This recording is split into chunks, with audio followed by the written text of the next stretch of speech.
Hello friends, तो कैसे हैं भैया आप लोग। आई होप आप सब मस्त, ज़बरदस्त और जिंदाबाद होंगे। तो फ्रेंड्स, कल की क्लास में हमने देखा था बंगाल का विभाजन। तो वहीं से हम क्लास की शुरुआत करेंगे, बंगाल का विभाजन रिवाइज करेंगे। उसके बाद हम स्वदेशी आंदोलन और बहिष्कार आंदोलन को रिवाइज करेंगे। तो क्लास को लास्ट तक जरूर देखिएगा। क्लास अच्छी लगे तो क्लास को लाइक, और चैनल पर नए हो तो चैनल को सब्सक्राइब जरूर कीजिएगा। तो चलिए क्लास की शुरुआत करते हैं।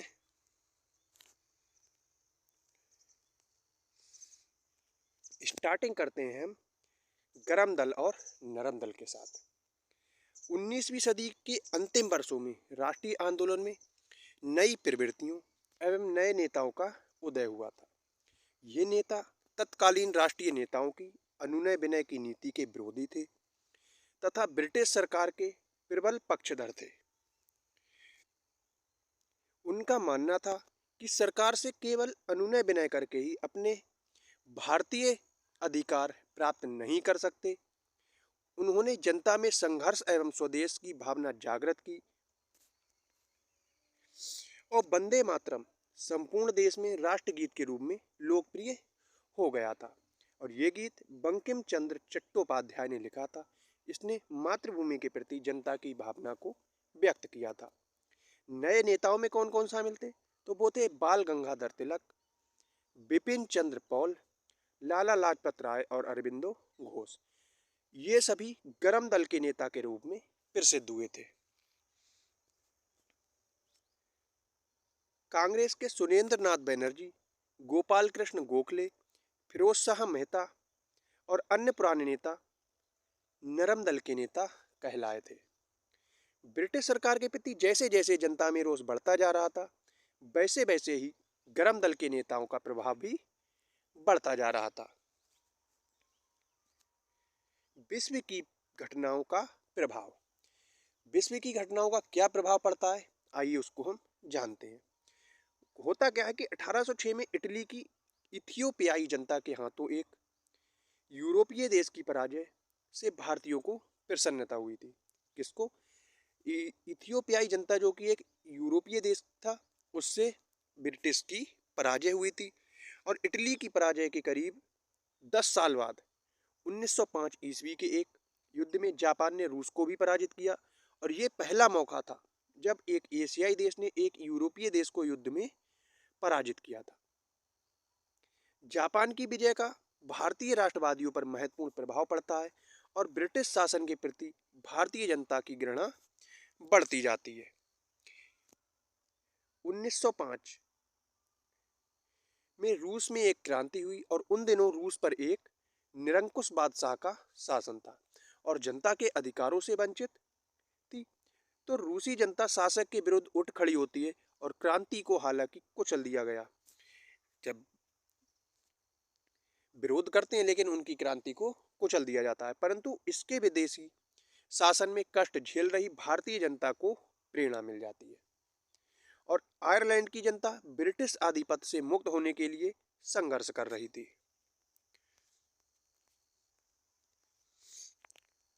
अब बात करते हैं अपने कल के टॉपिक बंगाल के विभाजन पर। राष्ट्रीय आंदोलन के लक्ष्यों और तरीकों को प्रभावित करने और राष्ट्रीय आंदोलन की दिशा बदलने में बंगाल को के विभाजन ने सबसे ज़्यादा महत्वपूर्ण भूमिका निभाई थी।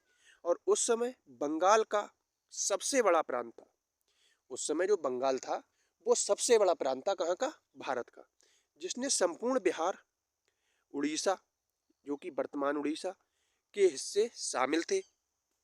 और उस समय बंगाल की आबादी लगभग 7 करोड़ 80 लाख थी।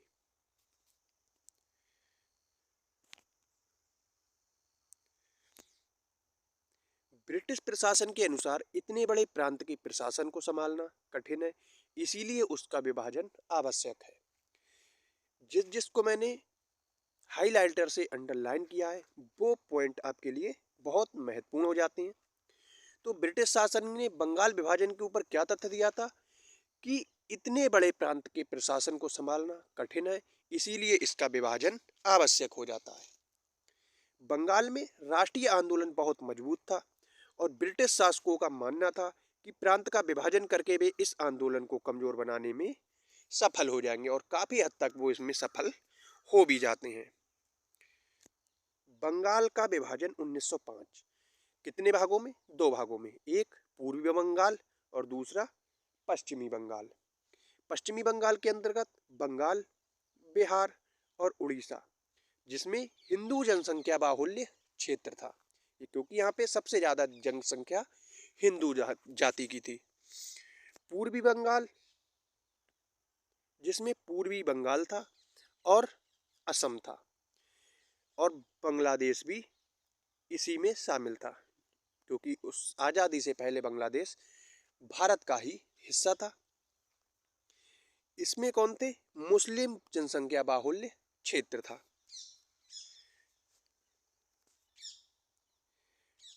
पूर्वी बंगाल मुस्लिम जनसंख्या बाहुल्य क्षेत्र और इसकी राजधानी होती है ढाका, और पश्चिम बंगाल हिंदू जनसंख्या बाहुल्य क्षेत्र, इसकी राजधानी हो जाती है कलकत्ता।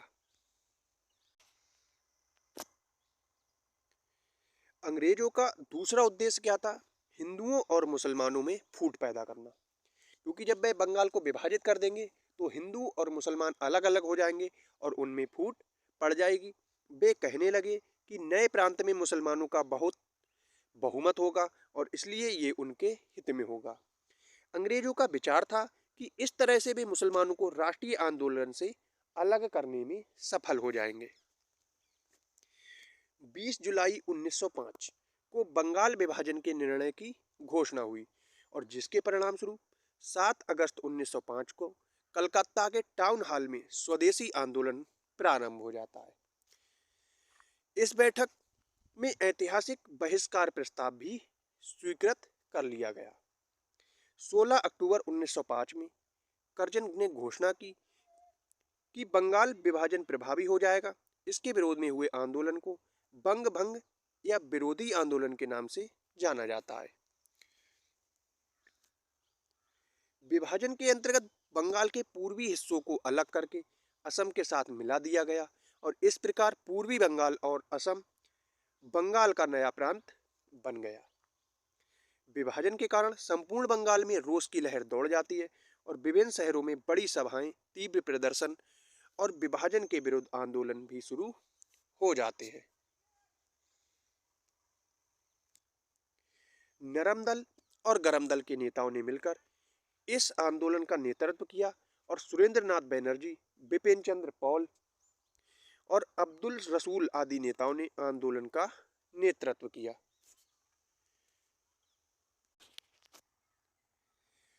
विभाजन का दिन अर्थात 16 अक्टूबर को संपूर्ण बंगाल में शोक दिवस के रूप में मनाया जाता है। महाकवि रविंद्रनाथ टैगोर के सुझाव पर वह दिन जन एकता, मैत्री दिवस या रक्षाबंधन दिवस के रूप में मनाया गया था। तो जो बॉक्स वाला पॉइंट हो जाता है वो आपके लिए बहुत ज़्यादा इम्पोर्टेंट हो जाता है, तो वो आपको नोट करके रखना है। बंगाल के विभाजन को समाप्त करने के लिए आरंभ किए गए आंदोलन के दौरान संघर्ष के नए तरीकों को अपनाया गया और उन तरीकों में स्वदेशी और बहिष्कार प्रमुख थे। राष्ट्रीय आंदोलन के लक्ष्य भी पहले की अपेक्षा अधिक प्रभावी क्रांतिकारी हो जाते हैं। स्वदेशी और बहिष्कार आंदोलन क्या थे? आइए अब हम उनको रिवाइज करते हैं। स्वदेशी का अर्थ होता है संघर्ष के दौरान देश में उत्पादित वस्तुओं का इस्तेमाल करना। स्वदेशी का मतलब अपने देश की वस्तुएं। स्वदेशी अपनाने से भारतीय उद्योगों को बढ़ावा मिलता है तथा राष्ट्र मजबूत बनता है और ये देशभक्ति को बढ़ाने का एक प्रभावी तरीका था।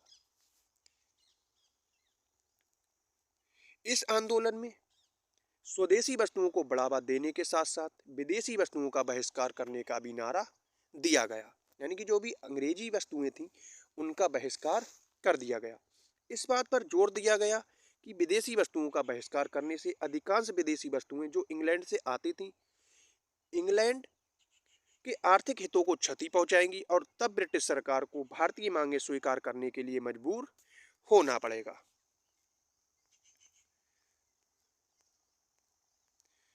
और इसका फायदा भी मिलता है। इस आंदोलन में महिलाओं ने भी सक्रिय रूप से भाग लेना प्रारंभ किया।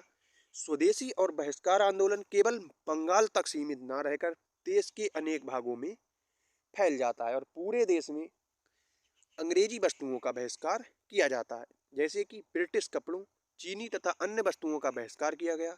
लोग समूह बनाकर दुकानों पर जाते और दुकानदारों से विदेशी सामान न बेचने का अनुरोध करते। वे दुकानों के बाहर खड़े रहकर ग्राहकों से विदेशी सामान न खरीदने का आग्रह भी करते थे। इस आंदोलन में स्कूलों और कॉलेजों के विद्यार्थियों ने भी महत्वपूर्ण भूमिका निभाई। उन्होंने केवल स्वदेशी वस्तुओं का प्रयोग करना आरंभ कर दिया और लोगों को प्रेरित किया कि वे विदेशी वस्तुओं का प्रयोग ना करें। सरकार के ने दमन के कई तरीके अपनाए। अनेक विद्यार्थियों को स्कूलों कॉलेजों से निकाल दिया गया, कई विद्यार्थियों को पीटा गया और जेल में डाल दिया गया।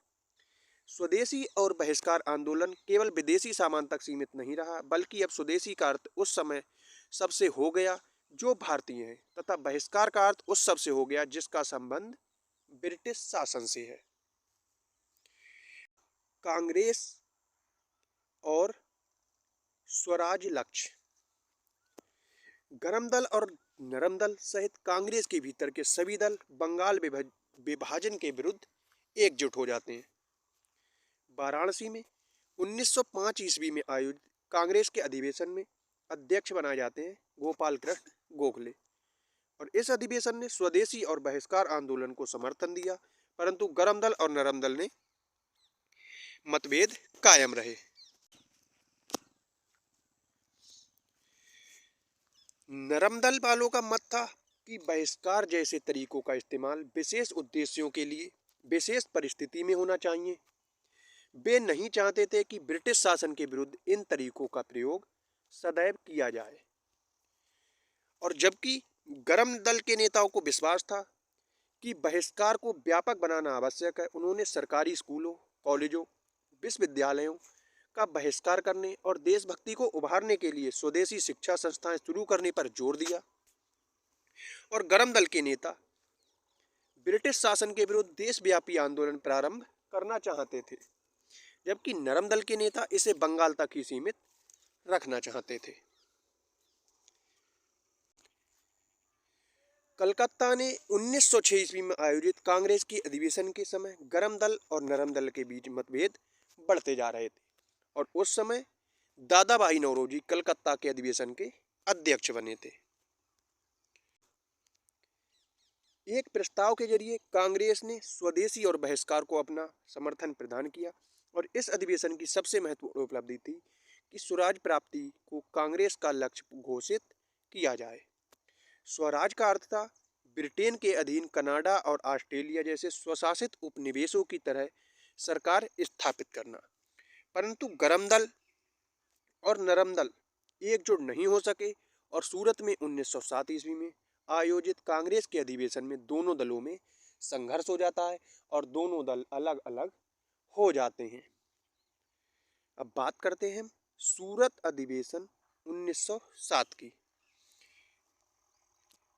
यह अधिवेशन 26 दिसंबर 1907 को ताप्ती नदी के किनारे सूरत में संपन्न हुआ, और इस अधिवेशन में कांग्रेस स्पष्ट रूप से नरमपंथियों और गर्मपंथियों में विभाजित हो जाती है। विवाद का केंद्र रास बिहारी घोष थे, जिन्हें इस अधिवेशन का अध्यक्ष चुना गया था। उग्रवादी लाला लाजपत राय को कांग्रेस का अधिवेशन अध्यक्ष बनाना चाहते थे, वहीं उदारवादी रास बिहारी घोष को अध्यक्ष बनाना चाहते थे। अंततः रास बिहारी घोष को अध्यक्ष बनाया जाता है, क्योंकि कांग्रेस ने नरम दल का प्रमुख चुन लिए जाने के बावजूद गरम दल के विचार देश भर में फैलाने लगे, और गरम दल का अधिक दमन होने के कारण दोनों अलग अलग हो जाते हैं। और इसका परिणाम स्वरूप होता क्या है कि 1907 में लाला लाजपत राय को गिरफ्तार करके बर्मा जेल में डाल दिया जाता है, और बिपिन चंद्र पॉल को 6 महीने के लिए जेल में बंद कर दिया गया, और 1908 ईस्वी में बाल गंगाधर तिलक को गिरफ्तार करके 6 साल के लिए बर्मा में निर्वासित कर दिया गया। चिदम्बरम पिल्लई पर अत्याचार किए गए और उन्होंने उनको जेल में ही मार जेल में ही डाल दिया गया।